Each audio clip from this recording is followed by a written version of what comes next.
In 4 years, the Biden administration logged over 10 million encounters at America's southern border. That's more people than the entire population of Michigan. What happened to those people, and what it cost the country, is a story the mainstream media never wanted you to hear in full. Tonight, we're telling it. Chapter 1: The Border Before Biden. When Donald Trump left office in January of 2021, the southern border was, by every measurable standard, under operational control. Monthly encounters were around 73,000 in December of 2020. High, but manageable. Title 42, the public health order invoked during COVID, was holding. The Remain in Mexico policy, formerly called the Migrant Protection Protocols, was keeping asylum seekers on the Mexican side of the border while their cases were processed.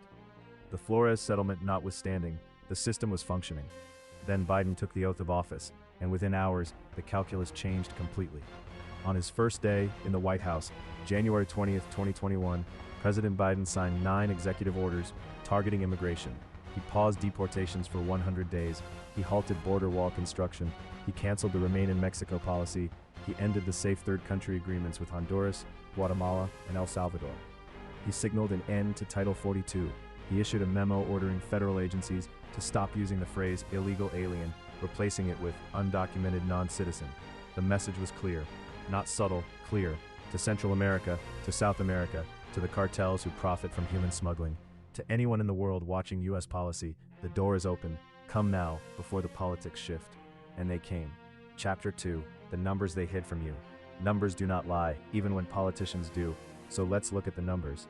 In fiscal year 2021, Joe Biden's first full year, Customs and Border Protection recorded 1.73 million encounters at the southern border. That was a record at the time. The previous record was 1.64 million, set in fiscal year 2000 under President Clinton. Fiscal year 2022, 2.37 million. Fiscal year 2023, 2.47 million, a new all-time record. In fiscal year 2024, the numbers began to decline slightly, as Biden finally, after years of pressure, took limited executive action. But by then, the damage was done. Now here's the number the media buried. The Border Patrol tracks what they call gotaways, people who crossed illegally and successfully evaded detection. They were counted by remote cameras, sensors, and subsequent footprint evidence, but never caught.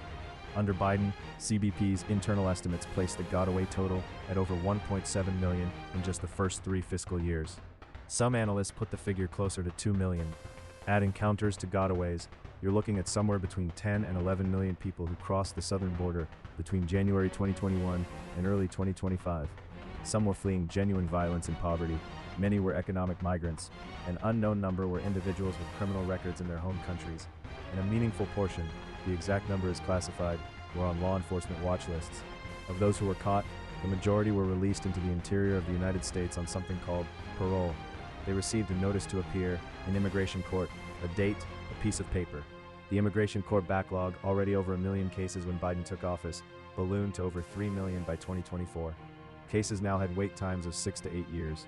Tens of thousands of people released on parole simply vanished. Alejandro Mayorkas, Biden's Secretary of Homeland Security, testified before Congress at least 6 times that the border was, quote, secure. He said it in 2021, he said it in 2022, he said it in 2023, with 2.47 million encounters on the books. He was eventually impeached by the House of Representatives, the first cabinet secretary impeached since 1876. The Senate, controlled by Democrats, refused to hold a trial. Chapter 3, the fentanyl flood. While politicians argued about semantics, another crisis was moving through the same corridors. The southern border, that was overwhelmed with migrants, was simultaneously being used to traffic the deadliest drug in American history. In fiscal year 2021, CBP seized approximately 11,200 pounds of fentanyl at and between ports of entry.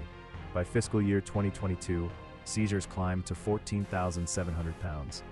By fiscal year 2023, CBP seized nearly 27,000 pounds. To put that in context, a lethal dose of fentanyl is 2 milligrams. 1 kilogram, about 2.2 pounds, contains enough fentanyl to kill 500,000 people. The CBP was seizing 27,000 pounds a year, and that's only what they caught. The Drug Enforcement Administration confirmed in its 2022 and 2023 threat assessments that the Sinaloa cartel and the Jalisco New Generation cartel had become the dominant fentanyl suppliers to the United States. Their distribution networks ran directly through the border corridors that were overwhelmed with migrants. Border agents, stretched thin trying to process thousands of people a day, had fewer resources, fewer personnel, fewer hours to conduct drug interdiction. The cartels knew it, they exploited it deliberately. The result was catastrophic. From 2021 through 2024, over 100,000 Americans died from drug overdoses every single year. More than 100,000 every year for 4 consecutive years. Fentanyl was responsible for the majority of those deaths. 400,000 Americans in 4 years. The faces behind those numbers: 22-year-old Cooper Davis from Mission Hills, Kansas, a football player who thought he was taking an Adderall. He was actually taking a pill pressed by cartel operatives in Mexico, laced with fentanyl. He died in his bedroom. 16-year-old Destiny Wall from Hillsborough County, Florida, a high school sophomore. She bought what she thought was a Percocet from a classmate. She never woke up. 19-year-old Zach Didier from Brentwood, California. His mother, Jackie, became a full-time advocate after his death. She testified before Congress. She was largely ignored. Where was Vice President Kamala Harris, the designated border czar? In the first months of her assignment, she visited the Northern Triangle, Guatemala and Mexico, but conspicuously avoided the actual southern border of the United States for 93 days. When she finally went to El Paso, she visited a pre-selected, prepared site, not the overwhelmed sectors in the Rio Grande Valley, in Del Rio, or in Yuma, where the real crisis was playing out in real time. Chapter 4. The victims they ignored. The mainstream media spent enormous resources humanizing migrants. Their stories, their journeys, their suffering. That coverage was not wrong. The human cost of migration is real, but it was profoundly incomplete, because there was another category of victim that received almost no coverage. Americans killed by people who should never have been in the country. On August 5, 2023, Rachel Morin, a mother of 5 from Bel Air, Maryland, went for a hike on the Ma and Pa Heritage Trail. She was murdered. The suspect was Victor Antonio Martinez Hernandez, a Salvadoran national who had entered the United States illegally and crossed multiple state lines. He had previously been sought by law enforcement in Louisiana in connection with a home invasion and assault. He slipped through. On February 22, 2024, Laken Riley, a 22-year-old nursing student at Augusta University, was killed while jogging on the University of Georgia campus. She was beaten to death. The suspect was Jose Antonio Ibarra, a Venezuelan national who had been apprehended at the southern border in September 2022 and released into the United States under the Biden CBP parole system. He had subsequently been arrested in New York City on an unrelated charge and released again. When President Trump mentioned Laken Riley by name at a campaign rally and later at a joint address to Congress, the response from the political left was not grief. It was fury at Trump for naming her, for using a dead woman politically. That criticism is worth sitting with, because the same politicians who were outraged at the naming of Laken Riley had spent 3 years not naming the policy that led her killer into the country and then let him walk free after a prior arrest. Chapter 5. The Cover-Up. The story of Biden's border disaster is also a story about what was deliberately obscured. The Centers for Disease Control made quiet methodological changes to how overdose deaths were reported and categorized, changes that made it harder for journalists and researchers to compare fentanyl death rates year over year by state. The Department of Homeland Security withheld internal reports on border security from congressional oversight committees for months, releasing them only under subpoena. The White House framing evolved. First, the border was secure, then it was a challenge inherited from prior administrations, then it was a broken system that requires congressional action. That last pivot timed perfectly with the collapse of a bipartisan Senate border security bill that the White House ultimately asked Senate Democrats to kill, reportedly because the president did not want to give Republicans a political win on immigration heading into the 2024 election.